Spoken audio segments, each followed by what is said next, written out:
maxay ka turjumaysaa in ay Finland iyo Sweden ku biiraan NATO iyada oo maalmahan dambe wararka caalamka oo cirka isku shareeraya ay tahay Finland inay ku biirayso NATO.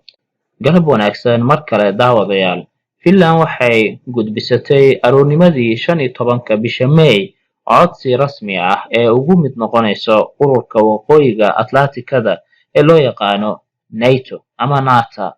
Waana isbedel aad u weyn marka loo eego galgalashada ka dhaxaysa Ruushka iyo Midowga Yurub. Sidee ay ku dhacday iyo sababta haddii aan idinla wadaago daawadayaal. Yurub weligeedba waxa ay lahaan jirtay 5 dowladood oo dhexdhexaadnimada ka shaqeeya muddo aad u dheer. Waddamadana waxaa ka mid ah Switzerland, Austria, Ireland, Finland iyo Sweden. Finland iyo Sweden maxay nafsadooda ugu qasbaan inay dhexdhexaad u ahaadaan NATO iyo Ruushka? Waa qiso dheer, laakiin Ruushka ayaa bartanka kaga jira ama kaga taagan. Waxaan idin xasuusinayaa daawadayaal in Finland ay qayb ka tirsan ahayd Sweden laga bilaabo qarnigii 12aad ilaa iyo qarnigii 19aad. Sidoo kale dhab ahaantii Finland iyo Sweden dagaalo fara badan ayaa Ruushka la galeen, taas oo lagu qiyaasi karaa ilaa iyo 11 dagaal oo aad u weyn. Sababta ugu weynna waxa ay ahayd loolanka ka dhaxeeya ay ku loolamayeen hogaaminta gacanka Botnia iyo badda Baltic iyo gacanka Finland. Sweden iyo Finland oo dhinac ah iyo Ruushka oo ka soo horjeeda oo dhinaca kale ah. Waana dagaalka ugu dambeeyay ee Finland iyo Sweden galaan maxaa yeelay Finland qayb ahaan Sweden iyo Ruush ayay ka tirsaneed marxalada kala duwan. Dagaalkaasna waxa uu ahaa dagaalkii Finland ee sanadkii 1809. Dagaalkana waxa uu ku dhammaaday in Sweden ee Ruushka kaga tanaasushay gobolka Finland. Xilliga laga bilaabana Finland waxa ay u wareegtay boqortooyadii Ruushka iyada oo noqotay gobol hoostaga boqortooyada Ruushka ee ismaamul leh ilaa iyo sanadkii 1917 laga gaara. Sida aan idin sheegay, dowladda Finland qayb ahaan Ruushka ayay ka mid noqotay. Sweden marka la fiirshana waxa ay bilowday in ay dareento daal iyo taag dareen. Sababtan waa dagaalada ee aan kala joogsiga lahayn ay kula jirtay boqortooyada Ruushka iyo kuwa Yurub iyo mid u gaarba. Waxa ayna qaadatay dhab ahaantii siyaasadda dhexdhexaadnimada iyo sidoo kale in ay isaga harto loolanka kala dhaxeeya qaaradda gabowday ee Yurub. Dagaalkii ugu dambeeyay ee la oran karo Sweden waa ay gashay waxa uu ahaa bisha August 1814 kaas oo ay la dagaalantay dowladda Norway. Wixii sanadka 1814 ka dambeeyana Sweden dagaal may galin, taas oo ku dhawaad ah ama lagu qiyaasi karo 200 oo sano. Swedenna waxaa sare maray ee awood badshay siyaasadda dhexdhexaadnimada ah laga bilaabo 1830 iyada oo joogtaysay siyaasadda noocahan min dagaalkii koowaad iyo dagaalkii labaad ee adduunka ilaa iyo maantadan aan joognaba. Aan u noqono walaalayaal Finland waxa ay noqotay qayb ka mid ah Ruushka ilaa iyo sanadkii 1917 ayaa mar kale qarxay dagaalkii kacdoonka Ruushka ama shuuciyada oo uu hogaaminayay odayga caanka ah ee la yiraahdo Vladimir Ilyich Lenin. Duruuf ay adag tahay sharaxaadeeda, Finland waxa ay codsatay xornimo in la siiyo, waa ayna heshay. Ruushkan wuu u oggolaaday. Dowlad xor ah waa ay noqotay, waxa ayna sii ahayd dowlad xor ah ilaa laga gaaray 1939 goorta oo uu qarxay dagaalkii labaad ee adduunka. Xaaladda dagaal waxay ahayd mid ay koox walba kooxda kale ka cabsato, dowlad walbana dowladda kale iska ilaaliso, iyada oo cabsida tan guud ahaan lagu guda jira ayuu go'aansaday Jarmalku in uu Midowga Soviet u dhexdhexaadnimada dhankeeda u weeciyo, maadaama uu dagaal kula jiro wadamada kale ee Yurub. Waxa ayna la saxiixatay heshiis ah in aan la isku xadgudbin bishii Agost 1939, laakiin iyada oo heshiiskaasi jira kama zuulin Midowga Soviet in uu ka baqo mar uun in Jarmalka uu dhankiisa weerar kaga imaan doono. Waxa aanu bilaabay in uu qaado tallaabooyin oo uu ku difaacayo amnigiisa, oona dhowr qodob ku codsaday ee ka mid tahay codsigii koowaad in la bedelo xuduudda Finland. Waxa uuna Finland ku yidhi, kaalay aan heshiisyo wada galno, waxaan idinka rabaa gobolka Karelian iyo marinkeeda badeed.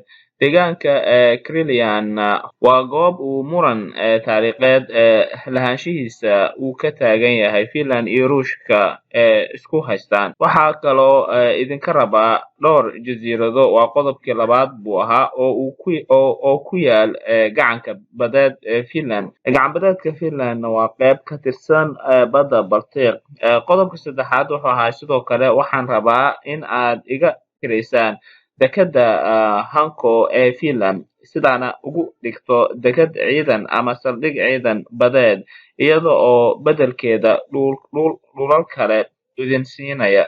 Finland waa sii diiday. Kadibna Ruushka ayaa go'aansaday in uu baayihiisu iyo doonistiisa iyo xuduudaha cusub oo rabay in uu xoog ku qabsado.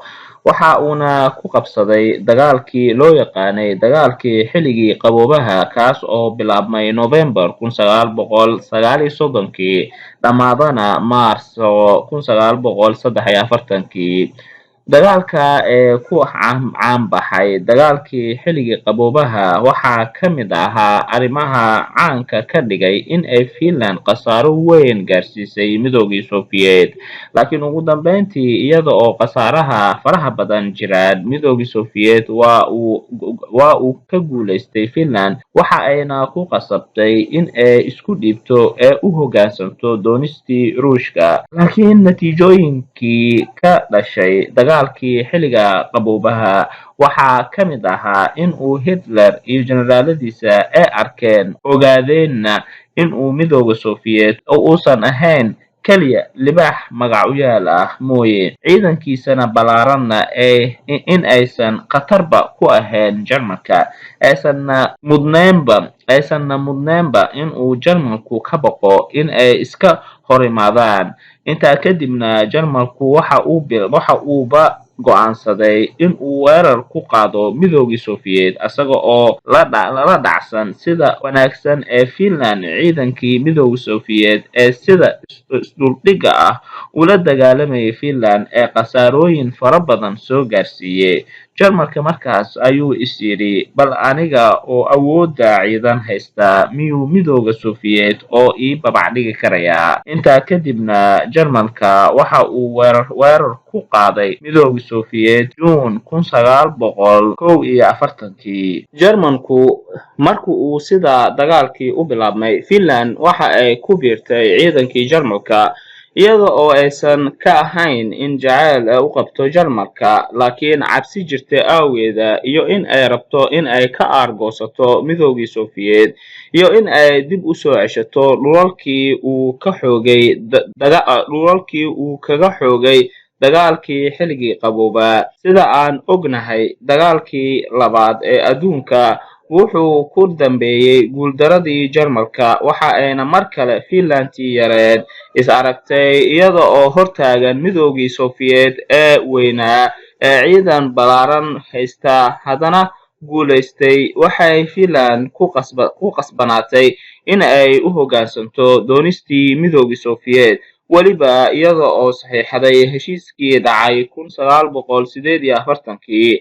Heshiiska waxaa ku xusnaa in Midowga Sofiyeed uu Finland u oggolaaday in ay ahaato dal ama dowlad madax bannaan, laakiin ay mar walba siyaasadda dhexdhexaadnimadu la timaado, isla markaana u hoggaansanto, aysanna raacin dhaqdhaqaaq kasta oo ciidan ah oo khatar ku ah Midowga Sofiyeed amnigiisa. Sidaa ayay Finland kaga soo baxday dagaalkii labaad ee adduunka iyada oo cashir adag loo dhigay. Cashirka ugu horreeya ee Finland ka korodhsatay waxa uu ahaa dhexdhexaadnimada in uu amnigeeda ku jiro. Arrinta kale abaal badan nin gudaas yar oo macnaheedu yahay Finlanda yareed oo xorta laga dhigay in ay bilowday in ay horumariso awoodaheeda dhan walba, ciidan, ganacsi, horumar, sida uga hortagto weerar kasta oo suurtagal ah ee kaga imaan karaya xilliyadii hore Midowga Sofiyeed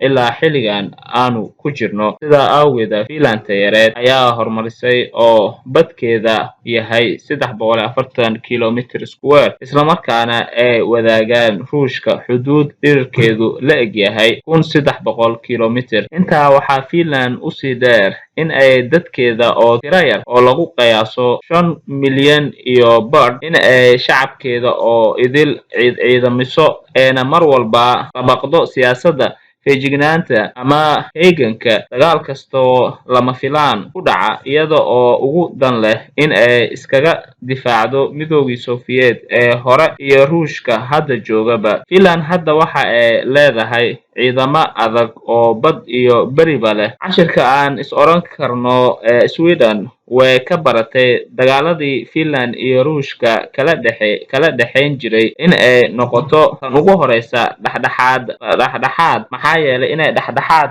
ahaato maxaa yeelay dagaalkii labaad ee adduunka marka uu dhammaaday waa ay awooday xitaa in ay ku biirto Midowga Badweynta Atlas ee waqooyi, si koobanna NATO ama NATO loo yaqaano. Laakiin axsaabta iyo siyaasiyiinta ee Sweden mar walba waxa ay ku dardaarmaan in aan dhinac la raacin, iyaga oo markii hore iyo haddaba ka baqaya in ay Ruushka fikirkeeda beddesho ee Finland ay xoog ku qabsato xuduudda Sweden soo degto si ay amnigeeda u ilaaliso. Taasna waxa ay ka dhigan tahay in uu Midowga NATO uu xuduudaha Sweden soo fadhiisto, markaana sidaa ku noqoto goob lagu dagaalamo. Sidaa darteed, Sweden dhexdhexaadnimada ayay ku qanacday, isla markaana waxaa ku farxay oo soo dhaweeyay Midowga Sofiyeed oo Ruushka ah iyo Midoogii NATO ee NATO ah oo Mareykan iyo xulafadiisa. Heshiisyadii iyo afgaradyada maxaa iska bedelay? Wax iska bedelay ma jirto aanan ka ahayn in Ruushka 2014 weerar ku soo qaaday Ukraine, kadibna dhul kaga qabsaday weliba 2 gobol oo la kala yiraahdo Donetsk iyo Luhansk, ee intaa u sii dheer tahay jasiiradii Qirmiga. Heshiis kadib, maslaxad kadib, weerarkii Ruush iyo damciisii intaa kuma sii ekaanin. Mar kale 2022 waxa uu ku soo duulay Ukraine. Arrinta khatarta ah ee jirto kuna kaliftay labada wadan in ay NATO ku biiraan waa hadallada mujtamacooda ama dalalka Sweden iyo Finland ee isla dhexmarayaan dadkooda oo ah haddii Ruush walaalahooda ay isku dhiiga yihiin ama ahaayeen weerartay anaga miyay dabada naga dadanaysaa? Jawaabtu waa maya. Taas ayaana keentay dhaqdhaqaaqa xooggan oo ay dalalkan ku doonayaan in ay NATO ku biiraan, haba kala sii darnaadaan. Maxaa yeelay sida aad ogtihiin, Finland weligeed axsaabta ololeeya in ay NATO ku biirto ayaa ka badnaa in dhexdhexaad la ahaado. Xilligan oo aan ku jirno oo ay tirada shacabka u codeeyay in NATO lagu biiro lagu qiyaasi karo 80%, tan halka ay beriyadii hore ahaan jirtay 20% ama 30%. Si la mid ahna Sweden ay ku sugan tahay. Taana waa sababta muuqata. laakiin sababta qarsoon waxa ay tahay in ay Sweden iyo Finland arkeen in uusan xilligan jirin wax kaga munaasabsan in ay ku biiraan NATO sababta oo ah Ruushka oo ku jira xaaladihiisii ugu taagta darnaa inta oo soo jiray taana waxaa tooshka ku ifeeyey dagaalka kala dhexeeya Ukraine ee awoodi la'dahay in ay soo afjarto macnaheeduna waxay tahay Ruush in ay dagaal kale diyaar aysan u ahayn awoodna u haynin maadaama dhaqaalo badan kaga baxay Ukraine haddana kuma dari karto Finland iyo Sweden maanta Finland iyo wadamada ku midaysan gaashaanbuurta NATO waxa ay u arkaan Ruushka sida ay u arkeen Jarmalka kadib dagaalkii xilligii qaboobaha ahaa taagta darnaa ee midowga Soviet oo uu kula dagaalamayay Finland 1939 iyo sanadkii 1940 lagama maarmaan ayay tahay in la aqbalo dalabka Finland ee ku doonayso in ay xubin kaga noqoto NATO iyo sida kale suurtagal ma tahay doonista la damaanad qaadi karaya ee Sweden iyadana ku doonayso ka mid ahaanshaha NATO jawaabtu 90% waxa ay tahay haa ururka NATO muddo hadda ka sii horeysaba waxa uu u arkayay labadaas dal haddii ay ku soo biiraan in ay cudud weyn oo dheeraad ah ay u tahay ururka NATO waliba dhaqaale ahaan iyo ciidan ahaan iyo istiraatiijiyad ahaanba mar kalena haddii aan idin xasuusiyo Finland Ruushka waxay la wadaagtaa xuduud balaceedu dhan yahay ama lagu qiyaaso 1340 kilomitir waliba xuduuda bariga ah waxa ayna maamulkiisa haysaa gacanka Finland ee qayb ka ah badda Baltiqa ee badda Atlantikada arrinka xiga waxa uu yahay Sweden iyada lama laha xuduud bari ah Ruushka laakiin waxa ay xukuntaa jasiirad Gotland la yiraahdo ee istiraatiiji ah ee ka fog kaliya Ruushka 330 kilomitir xuduudeeda labadan dalna waxa ay awoodaan qalqal weyn iyo hanjabaad in ay geliyaan ama ay u geystaan Ruushka haddii uu dagaal ka qarxo Ruushka iyo NATO intana waxaa sii dheer in ay yihiin koror aad u muhiim ah dhanka NATO marka loo eego laakiin taas macnaheeda kama dhigna codsi la gudbistay damaanad qaadkiisa in uu yahay ogolaasho 100% maxaa yeelay waxaa jira muran hore ee u dhaxeeya midowga Soviet iyo NATO ee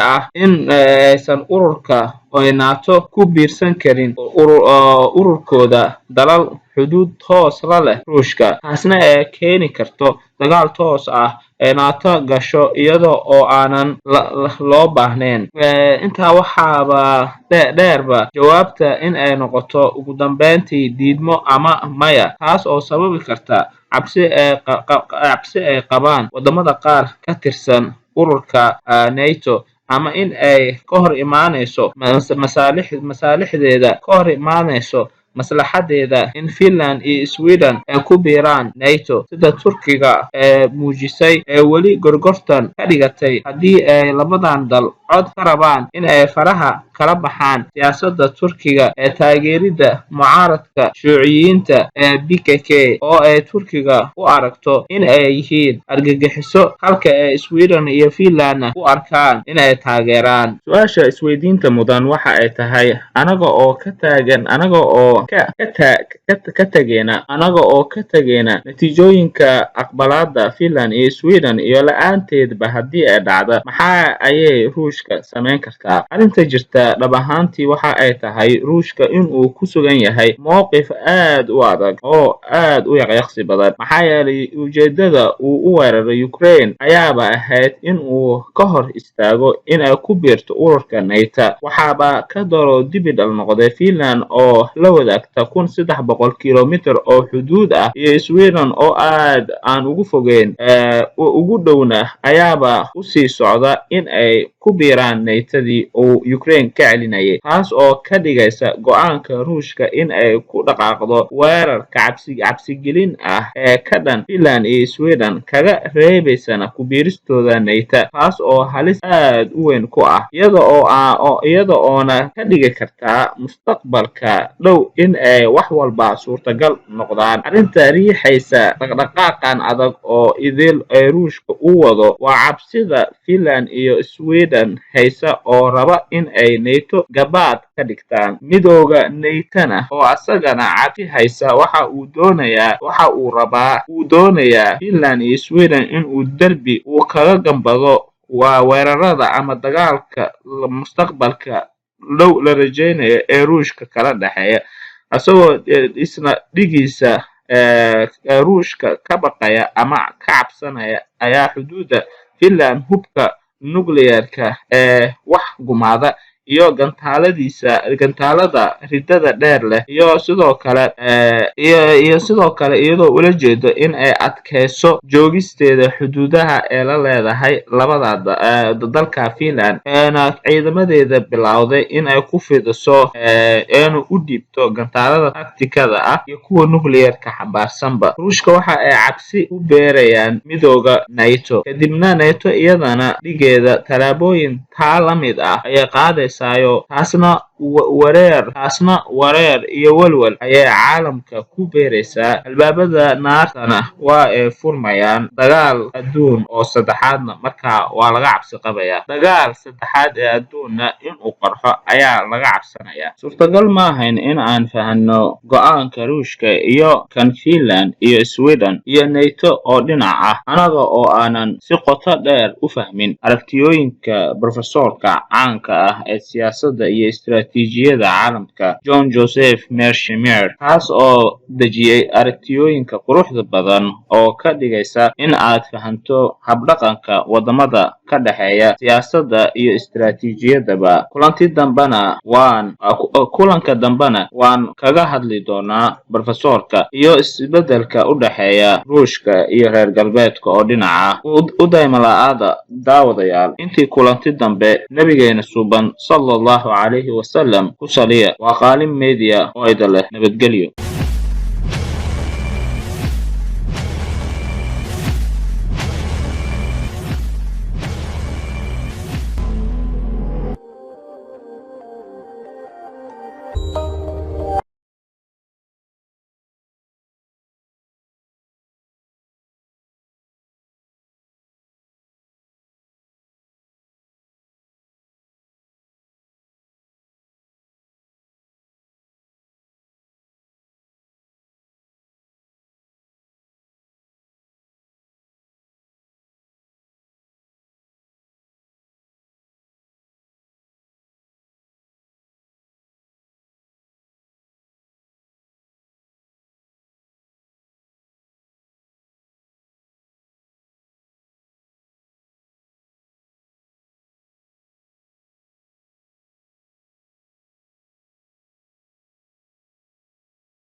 Abilities were limited. All along the Finnish-Soviet border, Red Army divisions attacked. The main Finnish defense was the Mannerheim Line, with 21,000 men defending it in depth across the Karelian Isthmus opposite Leningrad. Here in particular, the so-called Molotov cocktail petrol bomb was used with alacrity against Russian tanks, destroying 80 in this sector during the initial attack. The Red Army